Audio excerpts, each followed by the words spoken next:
अखिलेश यादव मुस्लिम की बात तो करते हैं, लेकिन मुसलमान के साथ क्यों नहीं खड़े हो पाते। अखिलेश यादव ने जब से संभाली पार्टी की कमान, तब से हाशिए पर क्यों मुसलमान। समाजवादी पार्टी के मुस्लिम नेताओं पर हो रही कार्रवाई को लेकर अखिलेश यादव ने क्या उठाया कदम। अखिलेश यादव क्यों नहीं बचा पा रहे अपने मुस्लिम नेताओं। 2017 के बाद से प्रदेश में योगी सरकार जब से आई है, तब से लगातार समाजवादी पार्टी के मुस्लिम नेताओं पर कार्रवाई हो रही है और सरकार का शिकंजा कसता चला गया। समाजवादी पार्टी के संस्थापक सदस्यों में रहे आजम खान या उनके 2 बार के विधायक बेटे अब्दुल्ला आजम, या फिर कानपुर सीसामऊ विधानसभा सीट से विधायक इरफान सोलंकी हो, प्रदेश के पश्चिमी क्षेत्र में चर्चाओं में रहने वाले नाहिद हसन हो, ऐसे तमाम सपा के मुस्लिम नेता हैं जिन पर लगातार कार्रवाई होती जा रही है और सरकार का शिकंजा कसता गया। समाजवादी पार्टी के कद्दावर नेता और मुसलमान में मजबूत पकड़ रखने वाले आजम खान को अभी हाल ही में फर्जी जन्म प्रमाण पत्र मामले में 7 साल की सजा हो गई। इससे पहले भी आजम खान 27 महीने जेल में रहे थे। आजम खान की मुश्किल दिन पर दिन बढ़ती गई और अभी हाल ही में आजम खान के साथ उनके बेटे अब्दुल्ला आजम और पत्नी तजीन फातिमा को भी 7 साल की जेल हो गई। आजम खान के बेटे अब्दुल्ला आजम 2017 के विधानसभा चुनाव में स्वार विधानसभा सीट से विधायक बने थे और 2022 के विधानसभा चुनाव में भी अब्दुल्ला आजम इस सीट से विधायक बने, लेकिन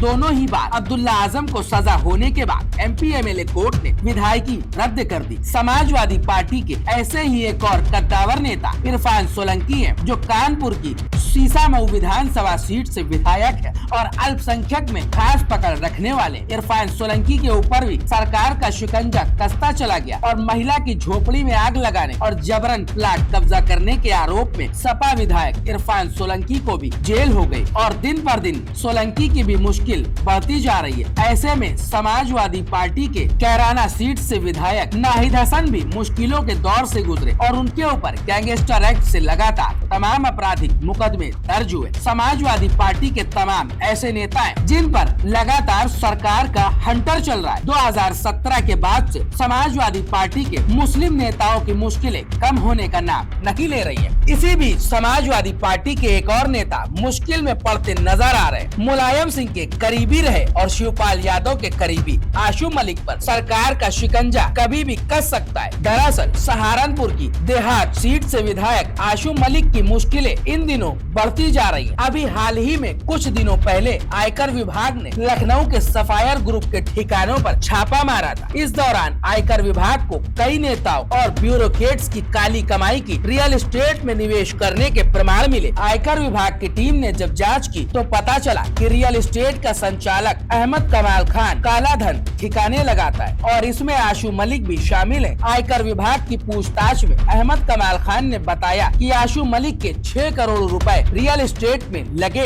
इसके बाद आयकर विभाग ने आशु मलिक को तलब कर उनकी संपत्तियों के बारे में पूछताछ की। माना जा रहा है कि आयकर विभाग आशु मलिक और उनके परिवार के सदस्यों की भी संपत्ति का पता लगा रहा है। आशु मलिक ने जो चुनाव में हलफनामा दाखिल किया था, आयकर विभाग उसकी भी पड़ताल करेगा। आयकर विभाग की जांच पड़ताल में अगर आशु मलिक के खिलाफ कोई सबूत मिलता है तो आशु मलिक की मुश्किलें बढ़ सकती है। अब हम बात करेंगे समाजवादी पार्टी के उन नेताओं के बारे में जिन पर लगातार एक के बाद एक कार्रवाई हो रही है और उन नेताओं के लिए समाजवादी पार्टी के राष्ट्रीय अध्यक्ष अखिलेश यादव किस तरह से अपने नेताओं का साथ दे रहे हैं। दरअसल समाजवादी पार्टी की जो मेन पॉलिटिक्स है वो MY फैक्टर है, मतलब मुस्लिम और यादव। 2022 के विधानसभा चुनाव में समाजवादी पार्टी को उत्तर प्रदेश के अल्पसंख्यक समाज ने भरपूर वोट दिया था ताकि प्रदेश में समाजवादी पार्टी की सरकार बन सके और अखिलेश यादव मुख्यमंत्री बने। सपा की सरकार बनाने के लिए उत्तर प्रदेश के मुसलमानों ने एक मत होकर समाजवादी पार्टी को मतदान किया था, पर अखिलेश यादव सरकार नहीं बना पाए। लेकिन समाजवादी पार्टी की सीटों में इजाफा हुआ और वो 47 से 125 सीटों पर पहुंच गई और मुख्य विपक्ष की पार्टी बनी। उत्तर प्रदेश के मुस्लिम समाज ने अपने मुस्लिम नेताओं के लिए समाजवादी पार्टी का भरपूर समर्थन किया, लेकिन अखिलेश यादव ने अपने उन्हीं नेताओं को बचाने के लिए क्या किया। मुख्य विपक्ष की पार्टी होने के बाद भी अखिलेश यादव अपने नेताओं की आखिर मदद क्यों नहीं कर पा रहे हैं? समाजवादी पार्टी के जो मुस्लिम नेता हैं, उन पर एक के बाद एक कार्रवाई हो रही है। इस पर अखिलेश यादव उनके साथ किस तरह से उनकी मदद कर रहे हैं, इसको लेकर उत्तर प्रदेश के मुसलमानों से ये आवाज आने लगी है कि अखिलेश यादव मुसलमान की बात तो करते हैं, लेकिन उनके साथ खड़े नहीं हो पाते। और जब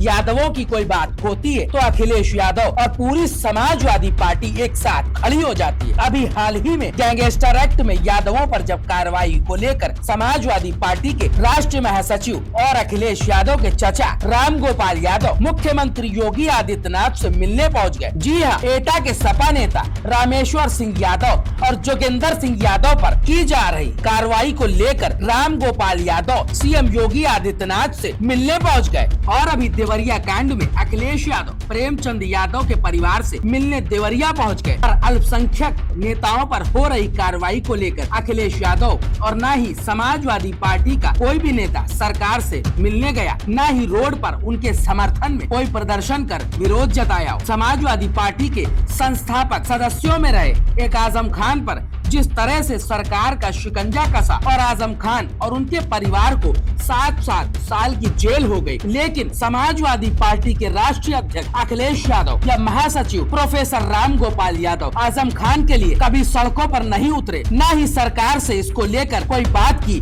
समाजवादी पार्टी के अल्पसंख्यक नेताओं पर हो रही कार्रवाई को लेकर अब तमाम मुस्लिम संगठनों से मांग उठने लगी है कि सपा अब मुसलमानों के रहने की जगह नहीं है और अब मुसलमान को दूसरा विकल्प खोज लेना चाहिए। संगठनों से आवाज आने लगी है कि जब से अखिलेश यादव ने पार्टी की कमान संभाली है, तब से मुस्लिम समाज के बड़े नेताओं को हाशिए पर कर दिया गया है। अखिलेश यादव मुसलमान की बात तो करते हैं, पर मुसलमान के साथ खड़े नहीं हो पाते हैं। अब सवाल ये है कि आशू मलिक पर हो रही कार्रवाई राजनीतिक कार्रवाई है या इसकी कुछ और वजह है। दरअसल आशू मलिक ने इस बार सहारनपुर की देहात सीट से शानदार जीत दर्ज की है। आशू मलिक समाजवादी पार्टी के शुरू से ही ऐसे नेता रहे जो मुलायम सिंह यादव और शिवपाल यादव के काफी करीबी हैं। पश्चिमी यूपी में आशू मलिक ने अपनी पहचान सपा के सशक्त मुस्लिम चेहरे के तौर पर बनाई है, इसलिए समाजवादी पार्टी ने 2014 में उन्हें विधान परिषद का सदस्य बनाया। लेकिन समाजवादी पार्टी के इस नेता की गर्दन पर भी तलवार लटकी हुई है। आखिर समाजवादी पार्टी के मुस्लिम लीडरों पर एक के बाद एक कार्रवाई होने के बाद भी अखिलेश यादव अपने नेताओं को क्यों नहीं बचा पा रहे और क्यों उनके साथ कंधे से कंधा मिलाकर नहीं खड़े हो पा रहे? अखिलेश यादव अपने नेताओं के लिए ट्विटर पर लिखने के बजाय रोड पर विरोध कब करेंगे?